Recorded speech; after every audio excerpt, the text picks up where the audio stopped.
ሰላም ጤና ይስጥልን ውድ ተመልካቾቻችን ይህ ከጋሞ ቴሌቪዥን ዜና 42 ነው። ከዜናዎቹ ጋር ንጋቱ አይሳቅ ነኝ። በቅድሚያም አርዕስተ ዜና። በክልሉ የተጀመረውን የሰላምና የልማት እንቅስቃሴ ለማስቀጠል ግብርን በአግባቡ መሰብሰብ እንደሚገባ የደቡብ ኢትዮጵያ ክልል ርዕሰ መስተዳድር አቶ ጥላሁን ከበደ አስገነዘቡ። በኢትዮጵያ ሰላማዊ አማራጮችን ተከትሎ ችግሮችን መፍታት ለአካታች ሀገራዊ ምክክር ውጤታማነት የላቀ ሚና እንዳለው የኢትዮጵያ ሀገራዊ ምክክር ኮሚሽን ኮሚሽነር ዶክተር ዮናስ አዳዬ ገለጹ። የአውሮፓ ህብረት መሪዎች በሩሲያ የታገዱ ንብረቶች ላይ ሲወስኑ የዩክሬኑ ፕሬዝዳንት ቭላዲሚር ዜሌንስኪ ከባድ ማስጠንቀቂያ ሰጡ። ተመልካቾቻችን አስከትለን ለትንታኔ ወደ ያዝናቸው ዜናዎች እናልፋለን። በክልሉ የተጀመረውን የሰላምና የልማት እንቅስቃሴ ለማስቀጠል ግብርን በአግባቡ መሰብሰብ እንደሚገባ የደቡብ ኢትዮጵያ ክልል ርዕሰ መስተዳድር አቶ ጥላሁን ከበደ አስገነዘቡ። ርዕሰ መስተዳድሩ ይህንን ያሉት ግብረ ለሀገር ክብር በሚል መርህ ቃል በተካሄደው የታማኝ ግብር ከፋዮች የእውቅና መርሃ ግብር ላይ ነው። ደግሰው በቀለ ዝርዝሩን ተከታትሎታል። የሀገራችንን እንዲሁም የክልላችንን ክብር ለማስጠበቅና የተጀመረውን ልማትና ሰላም ተግባራት ቀጣይነት ለማረጋገጥ የታማኝ ግብር ከፋዮች ሚና የላቀ መሆኑን የደቡብ ኢትዮጵያ ክልል ርዕሰ መስተዳድር አቶ ጥላሁን ከበደ ተናግረዋል። ግብር ለሀገር ክብር በሚል ርዕስ በየዓመቱ እውቅና የምንሰጥበት ዋና ምክንያት በራሳችን ግብር የራሳችንን ሀገር ክብር እኛውን የምንጠብቀው ለክብራችን ታማኝ መሆን ደግሞ ከኛ ይጠበቃል። እኛ ግብር ከፋዮች ታማኝ ከሆንን በመጀመሪያ የራሳችን ክብር እንጠብቃለን፣ እናስጠብቃለን። በመቀጠል ደግሞ በጋራ የሀገራችንን ክብር በታሪክ ከምትታወቀው ከተረጅነት ከድጋፍ ከሚሹ ሀገራት ተርታ ወጥታ ራሷን ችላ በክብር የምትጠራ አገር ዜጋ ለመሆን እኔ አስተዋጽኦ ማበርከት አለብኝ የሚል የሁሉም ግብር ከፋዮች የሁሉም ዜጎች ግዴታም ውዴታም ነውና በራስ አቅም ራስን ለማስተዳደር ከውጭ ብድር እንዲሁም ጫና ለመቋቋም አስተማማኝ መሰረት ላይ የተመሰረተ ታማኝ ግብር ከፋይ እንደሚያስፈልግ ርዕሰ መስተዳድሩ አመላክተዋል። በክልሉ እንደ አዲስ የተጀመሩ እንዲሁም ተጀምሮ በመጠናቀቅ ላይ የሚገኙ ትላልቅ ፕሮጀክቶች ለአገልግሎት እንዲበቁ ሁሉም ግብር ከፋይ ታክሱን በታማኝነት መክፈል እንዳለበትም ርዕሰ መስተዳድሩ አመላክተዋል። በግብር ከፋዩና በግብር ሰብሳቢ መካከል ያለው ግንኙነት ጤናማና ቤተሰባዊ መቀራረብ እንዲፈጥር ላደረጉ ተቋማትም የክልሉ መንግስት እውቅና እንደሚሰጥም አቶ ጥላሁን አብራርተዋል። በቀጣይም ግብር ከፋዮች በክልሉ የሚከናወኑ የልማት ጉዞውን በማስቀጠል ሁሉም ግብር ከፋዮች ኃላፊነታቸውን መወጣት እንዳለባቸው ርዕሰ መስተዳድሩ አስገንዝበዋል። እኛ ኢትዮጵያን እየሰራናት ነው። በሁሉም አገራችን ክልሎች በእኛ ክልል በሁሉም 12ቱም ዞኖችና 3ቱም ሪጂዮፖሊስ ከተሞች እጅግ በጣም ከፍተኛ ስራዎች እየተከናወኑ ይገኛሉ። እንደ አዲስ የሚሰሩ ለዚህ ነው እየተሰራች ያለች ክልል ሀገር ናት ኢትዮጵያ። የሚሰራው ይሄ ትውልድ ነው። የምንሰራው በራሳችን ሀሳብ፣ በራሳችን ጸጋ፣ በራሳችን ገንዘብ ነው። ይህ ገንዘብ ደግሞ ዞር ብለን ካየን የውስጥ ጸጋዎቻችን ብዙ ርቀት መጓዝ የሚያስችል አቅም አለን።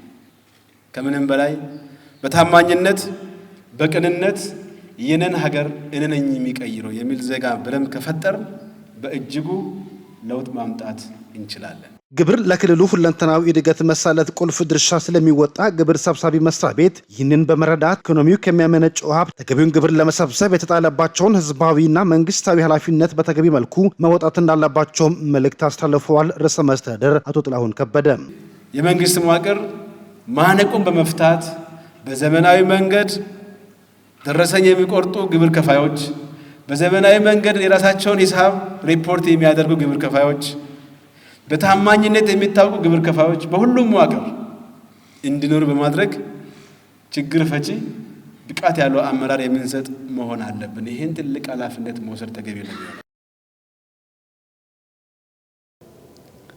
ግብርን በወቅቱና በታማኝነት በመክፈል የተጀመረውን የብልጽግና ጉዞ ለማጠናከር እንሰራለን አሉ በደቡብ ኢትዮጵያ ክልል የሚገኙ ግንባር ቀደም ግብር ከፋዮች።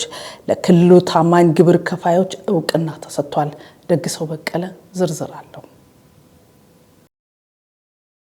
ግብር ለሀገር ክብር በሚል መሪ ቃል የደቡብ ኢትዮጵያ ክልል ገቢዎች ቢሮ ለግንባር ቀደም ግብር ከፋዮች የእውቅናና ሽልማት መርሃ ግብር አከናውኗል። የደቡብ ኢትዮጵያ ክልል ገቢዎች ቢሮ ዋና ኃላፊ ወይዘሮ አለምነሽ ደመቀም ታክስ የሀገር ሉዓላዊ ክብርና የነጻነት መገለጫ፣ የሰላምና የደህንነት ማስከበሪያ እንዲሁም የሀብት ክፍፍል ጤናማነት ማረጋገጫ መንገድ ነው ብለዋል። ወይዘሮ አለምነሽ አክለውም ከታክስ አሰራር ውጪ በሆነ መንገድ ሲንቀሳቀሱ በነበሩ 167 በግል ድርጅቶች የቀረቡ 1450 ሐሰተኛ ደረሰኞች ለታክስ ዓላማ እንዳይውሉ በማድረግ ከ1.4 ቢሊዮን ብር በላይ የመንግስት ገቢን ማዳን መቻሉን ገልጸዋል። ከ2016 በጀት ዓመት ጀምሮ 167 ከሚሆኑ የንግድ ድርጅቶች የቀረበ 1450 ሐሰተኛ ደረሰኝ ለታክስ ዓላማ እንዳይውል በማድረግ 1.4 ቢሊዮን ብር በላይ የመንግስት ገቢ ማዳን ተችሏል። እንዲሁም ከዚህ ጋር በተገናኘ መልኩ የታክስ ስርዓቱን ባላከበሩና ሕግን በሚጥሱ ህገወጥ ነጋዴዎች ላይም አስተማሪና ቀጣይነት ያለው እርምጃ ለመውሰድም ቢሮ ከባለድርሻ አካላት ጋር በመቀናጀት እየሰራ መሆኑንም አመላክተዋል። የታክስ ሕጉንና የአሰራር ስርዓቱን ድንጋጌዎችን በመተላለፍ በታክስ ስወራና ማጭበርበር ተግባር የተሰማሩ ግብር ከፋዮች ላይ ክትትል በማድረግ መረጃዎችን በማሰባሰብና ከሚመለከታቸው ባለድርሻ አካላት ጋር በመቀናጀት በአጥፊዎች ላይ አስተማሪ እርምጃዎች ተወስደዋል። እርምጃዎች በተለይ ገቢ አሰባሰብ ስርዓቱ ላይ ከፍተኛ ተጽዕኖ ባላቸው ነገር ግን አይነኬ በተባሉት ትኩረት በማድረግ በተጨባጭ በድርጊቱ ውስጥ በተገኙና በሐሰተኛ ደረሰኝ ወጪ የሚያቀናንሱ እንዲሁም ለግብይት ደረሰኝ የማይሰጡ ግብር ከፋዮች በወንጀል እንዲጠየቁ ተደርጓል። ግብራቸውን በታማኝነት በመክፈል የተጀመረውን የብልጽግና ጉዞ ለማጠናከር መዘጋጀታቸውን አንዳንድ ግብር ከፋዮችም ተናግረዋል።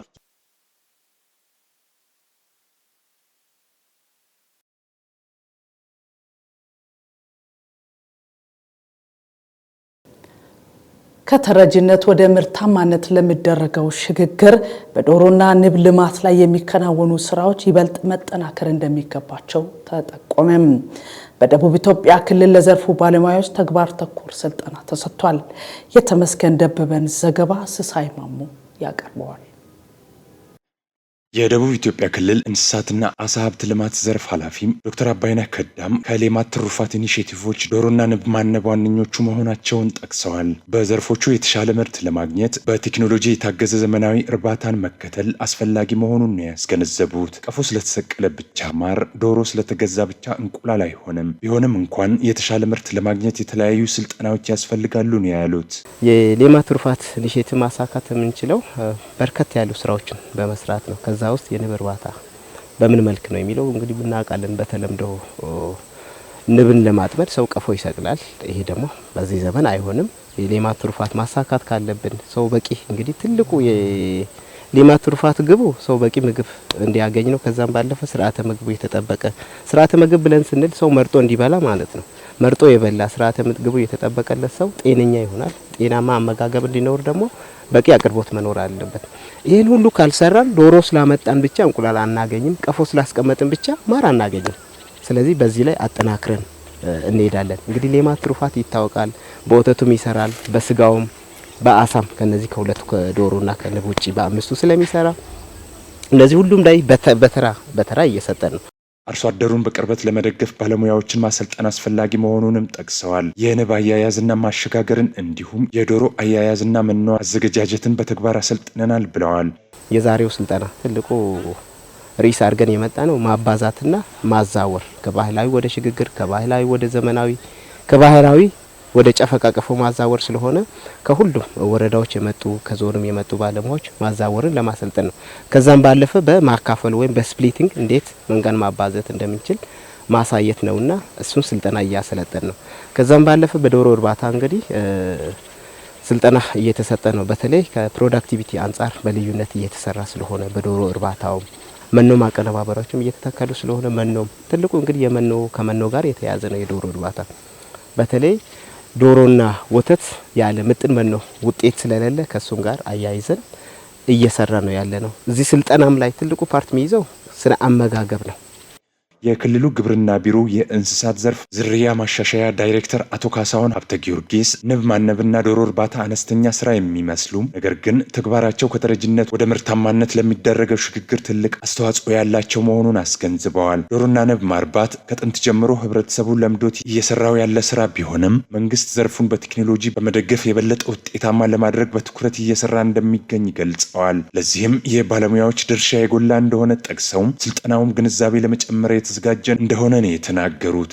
ስልጠና ዋና ዓላማ በአብዛኛው ተኮር ያደረገው አርሶ አደሮቻችን በተለይ ከተረጂነት ወደ ምርታማነት በሚለው መነሻ በአብዛኛ ተረጂ አርሶ አደሮች ወደ ምርት ገብተው በምርታማነት ላይ ተመስርተው ኑሯቸው እንዲሻሻል በሚደግፉ ሁለት በተመረጡ የእንስሳት ምርቶች ላይ በንብና በዶሮ ሀብት ልማት ላይ የተዘጋጀ ስልጠና ነው።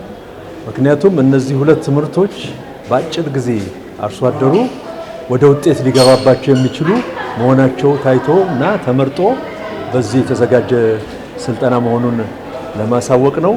ከዚህ ስልጠና የሚገኘው ውጤት በቀጥታ እያንዳንዱ ከየ10 ወረዳዎች የተወጣጡና ከ8 ዞኖች የተወጣጡ የዚህ የዘርፍ ባለሙያዎች ስልጠናውን ከወሰዱ በኋላ በቀጥታ ወደ አርሶ አደሩ ንብ በሚያነባው አርሶ አደር ላይ ስለ ንብ ተሞክሮና ስለ ዝውውር ንቦችን እንዴት አቆይቶ የማር ምርታማነትን ከመጨመር አኳያ ለመስጠት እንዲያስችላቸው አቅም ለመፍጠር ነው።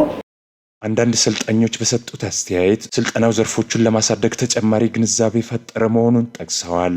በእርባታ ዘርፍ ከዶሮ እርባታን፣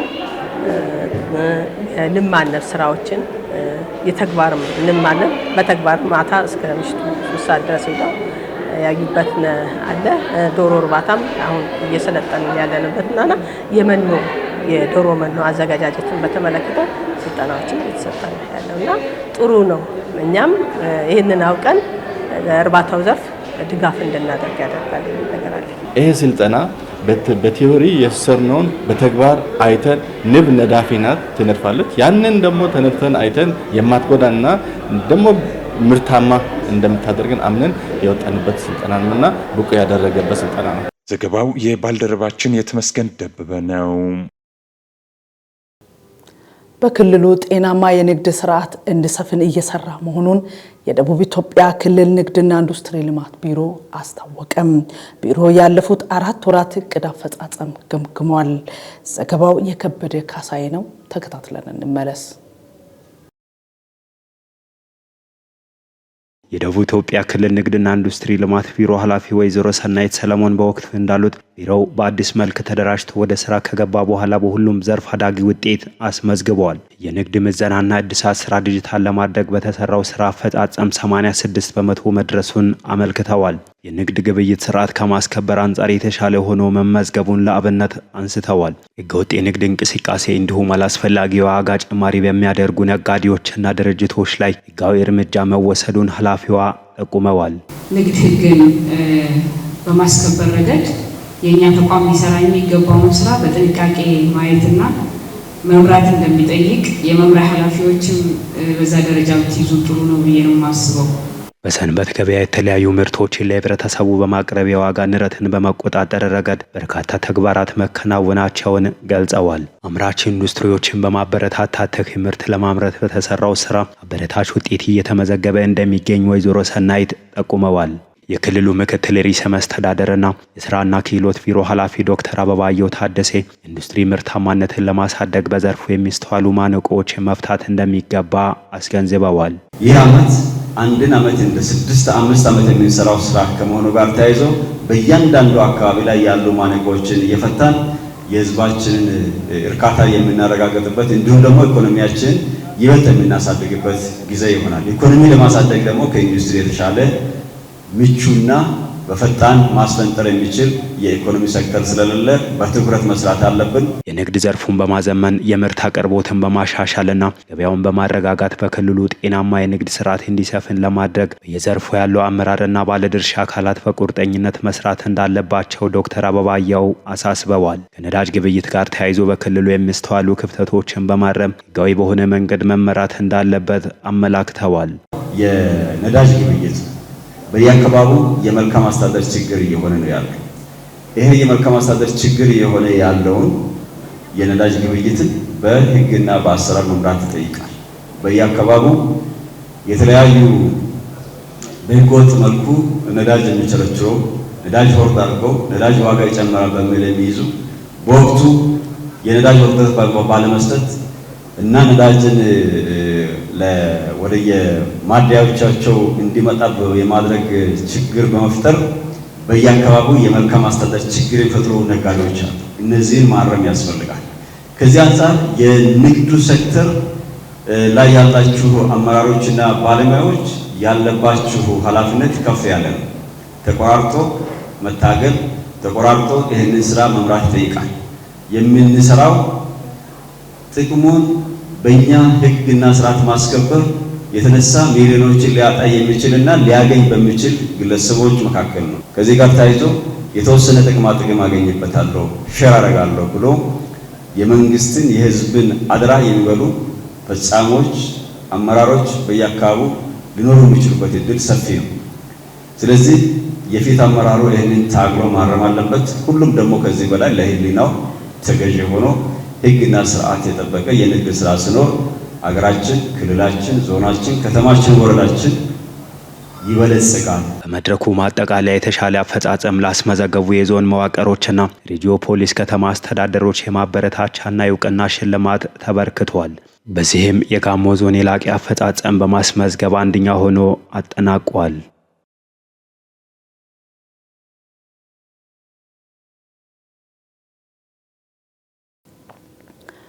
በኢትዮጵያ ሰላማዊ አማራጮችን ተከትሎ ችግሮችን መፍታት ለአካታች ሀገራዊ ምክክር ውጤታማነት የላቀ ሚና እንዳለው የኢትዮጵያ ሀገራዊ ምክክር ኮሚሽን ኮሚሽነር ዶክተር ዮናስ አዳዬ ገለጹ።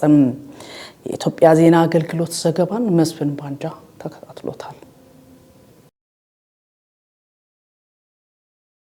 የኢትዮጵያ ሀገራዊ ምክክር ኮሚሽን ኮሚሽነር ዶክተር ዮናስ አዳዬ እንደ ሀገር የሚያግባቡ ጉዳዮችን በመለየት መመካከርና ለችግሮቹ ዘላቂ መፍትሄ ማስቀመጥ የኮሚሽኑ አብይ ተልዕኮ መሆኑን ገልጸዋል። ኮሚሽኑ በምክክሩ ማንኛውንም በሰላማዊ መንገድ ለመወያየት ፍላጎት ያላቸውን አካላት ለማሳተፍና ሀሳባቸውን ለማካተት ምቹ ሁኔታዎችን እየፈጠረ እንደሚገኝ ተናግረዋል።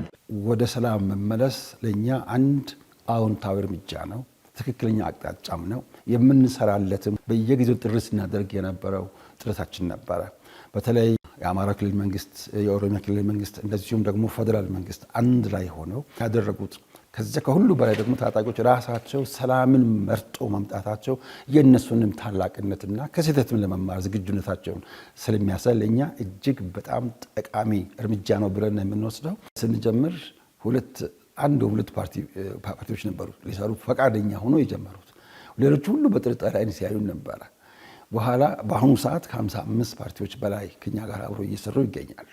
ኢትዮጵያውያንና ትውልደ ኢትዮጵያን በማነጋገር የጀመርነው ደቡብ አፍሪካ ነበር። ከዚያ ሰሜን አሜሪካና ካናዳ እንደዚሁም መካከለኛው ምስራቅ እንግሊዝ ሀገርና በመጨረሻም ስካንዲኔቪያን ሀገሮች በተለይ ስዊድን በእነዚህ አካባቢዎች በመገኘት አጀንዳዎቻቸውን ተወካዮቻቸውን ሁሉ በተሳካ ሁኔታ አስመርጠናል። በዚህ ሀገራዊ ጉባኤ የምንጠብቃቸው ዋና አንኳር ስራዎች በዋናነት ተጠናቅረው የተቀመጡ አጀንዳዎችን በጥልቀት በመወያየት መሰረታዊ የግጭት ምክንያቶች ናቸው ተብሎ የታሰቡ የታመኑ በህዝብ የቀረቡ ከህገ መንግስት ጋር ለምሳሌ ተያያዙ ከቅርጽ መንግስት ጋር ተያያዙ ህዝብ ያቀረባቸው ጥያቄዎች አሉ። በእነዚህ ጉዳዮች ላይ ተወያይተው ምክር ሀሳብ ያቀርባሉ፣ ውሳኔ ይወስናሉ።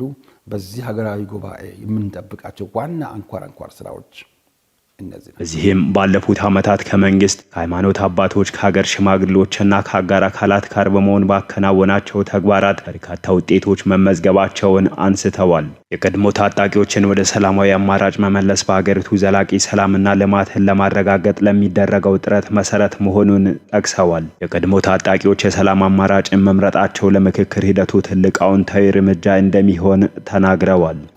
ለኢትዮጵያ ዘላቂ ጥቅም፣ ዘላቂ ሰላም፣ ዘላቂ ሀገር ግንባታ፣ ዘላቂ ኢኮኖሚ እድገት መሰረት የሚሆነው ምክክር ስለሆነ የኢትዮጵያ ሕዝብ በአድዋ የሰራው ታሪክ በታላቁ ግድብ እንደደገመ ሁሉ በሀገራዊ ምክክር መድገም አለበት ብለን እናስባለን። በተጨማሪም ምክክሩን ይበልጥ አካታች እንደሚያደርገውና ለስኬቱም ወሳኝ ሚና እንደሚኖረው ገልጸዋል። ዘገባው የኢትዮጵያ ዜና አገልግሎት ነው።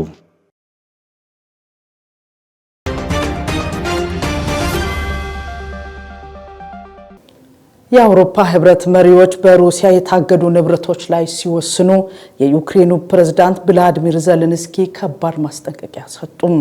የአምላክነሽ ተረፈ የቢቢሲን ዘገባ እንደሚከተለው ተከታትላለች። ቮሎዲሚር ዜሌንስኪ የአውሮፓ ህብረት መሪዎች የዩክሬን ወታደራዊና ኢኮኖሚያዊ ፍላጎቶችን ለመደገፍ እገዳ የተጣለበት በብዙ ቢሊዮን ዩሮ የሚገመት የሩሲያ ገንዘብ ብድር ላይ በአስቸኳይ እንዲስማሙ ጥሪ ያቀረቡ። ዩክሬን ያላት የገንዘብ ክምችት እየተመናመነ ሲሆን በሚቀጥሉት ጥቂት ወራት ተጨማሪ ገንዘብ ወደ ኢኮኖሚ የማይገባ ከሆነ የድሮን ምርት መቀነስ ይኖርባታል ሲሉ ዜሌንስኪ ተናግረዋል። በአውሮፓ ህብረት ውስጥ ያለው አብዛኛው የሩሲያ 245 ቢሊዮን ዶላር የሚያወጣ ሀብት በቤልጂየም በሚገኘው ዩሮክሊር ድርጅት የተያዘ ነው። እስካሁን ድረስ ቤልጂየም እና ሌሎች አንዳንድ አባል ሀገራት ገንዘቡ እንደ የካሳ ብድር መጠቀምን እንደሚቃወሙ ተናግረዋል። ሩሲያ የአውሮፓ ህብረት መሪዎች ገንዘቧን እንዳይጠቀሙ አስጠንቅቃለች። ነገር ግን የፖላንድ ጠቅላይ ሚኒስትር ዶናልድ ተስክ አጋጣሚውን መጠቀም አለብን ብለዋል። የብራስልስ ጉባኤ በጦርነቱ ወሳኝ ወቅት ላይ የተከሰተ ሲሆን ሩሲያ ገንዘቧን ለማስመለስ በዩሮሊንክ ላይ በሞስኮ ፍርድ ቤት ክስ መስርታለች። ዜሌንስኪ ዩክሬን በሚቀጥለው ዓመት በእርግጠኝነት ከ45 እስከ 50 ቢሊዮን የበጀት ጉድለት እንደሚገጥማት ተናግረዋል። የአውሮፓ ኮሚሽን ኃላፊ ኡርሱላ ቮን ዴር ሌየን ደግሞ መፍትሄ ላይ ሳንደርስ ጉባኤውን ለቀን አንወጣም ሲሉ ቃል ገብተዋል። አንድ የአውሮፓ መንግስት ባለስልጣን ስምምነት ላይ እንደሚደረስ ጥንቃቄ የታከለበት ብሩህ ተስፋ እንደሚታያቸው፣ ነገር ግን የተለጠጠ ተስፋ እንደማያደርጉ ገልጸዋል። ሁሉም አይኖች የቤልጂየም ጠቅላይ ሚኒስትር ባርት ዴ ዌቨር ላይ ናቸው። ጠቅላይ ሚኒስትሩ ሐሙስ ዕለት በቤልጂየም ፓርላማ እንደተናገሩት ሁሉም ነገር በቀሪው የአውሮፓ ህብረት አባላት ተቀባይነት ካገኘና ከተስማማን ከሌሎች የአውሮፓውያን ጋር አብረን ወደ ጥልቁ እንዘልቃለን፣ እናም መቅዘፊያው ይሸከመናል ብለን ተስፋ እናደርጋለን ብለዋል። ይህ በእንዲህ እንዳለ የአሜሪካው ፕሬዝዳንት ዶናልድ ትራምፕ በዩክሬንና በሩሲያ መካከል የሚካሄደውን ጦርነት ለማስቆም ከመቼውም ጊዜ በበለጠ ለስምምነት መቃረባቸውን ተናግረዋል።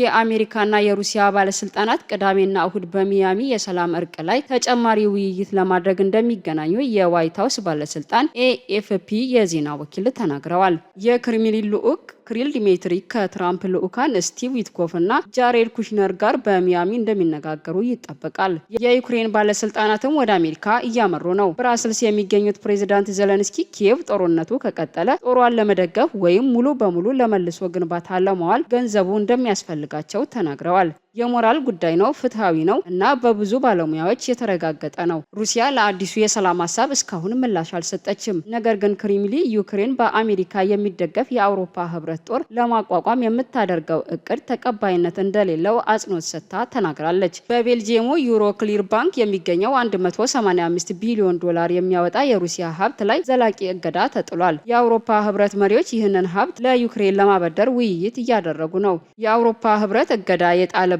ሀብት ለዩክሬን እርዳታ ለማዋል ይፈልጋል። ሆኖም ግን ቤልጂየም ገንዘቡን ጥቅም ላይ ማዋልን በተመለከተ በግልጽ ድጋፍ አላሳየችም። የገንዘብ ክምችቷ እየተመናመነ ያለው ዩክሬን በቀጣይ 2 ዓመታት 119 ቢሊዮን ዶላር ትፈልጋለች። የአውሮፓ ሀገራት 2/3ኛውን ለመሸፈን አቅደዋል። ሩሲያ የአውሮፓ ህብረትን በምዝበራ ወንጅላለች። በብራሰልስ እየተካሄደ ያለው የአውሮፓ ህብረት መሪዎች ውይይት ላይ የሚተላለፈው ውሳኔ እየተጠበቀ ነው ሲል የዘገበው ቢቢሲ ነው።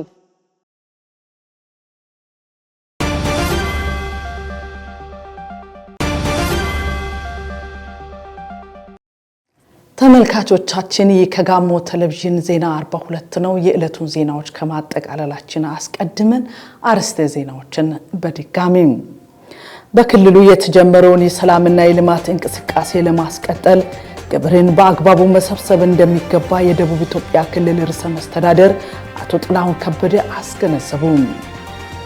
በኢትዮጵያ ሰላማዊ አማራጮችን ተከትሎ ችግሮችን መፍታት ለአካታች ሀገራዊ ምክክር ውጤታማነት የላቀ ሚና እንዳለው የኢትዮጵያ ሀገራዊ ምክክር ኮሚሽን ኮሚሽነር ዶክተር ዮናስ አዳይ ገለጹ። የአውሮፓ ህብረት መሪዎች በሩሲያ የታገዱ ንብረቶች ላይ ሲወስኑ የዩክሬኑ ፕሬዝዳንት ቭላዲሚር ዜሌንስኪ ከባድ ማስጠንቀቂያ ሰጡ። ለሰዓቱ የያዝናቸውን ዜናዎች በዚህ አበቃን። ከቀሪ የጋሞ ቴሌቪዥን ዝግጅቶቻችን ጋር መልካም ቆይታን ተመኘን። ሰላም።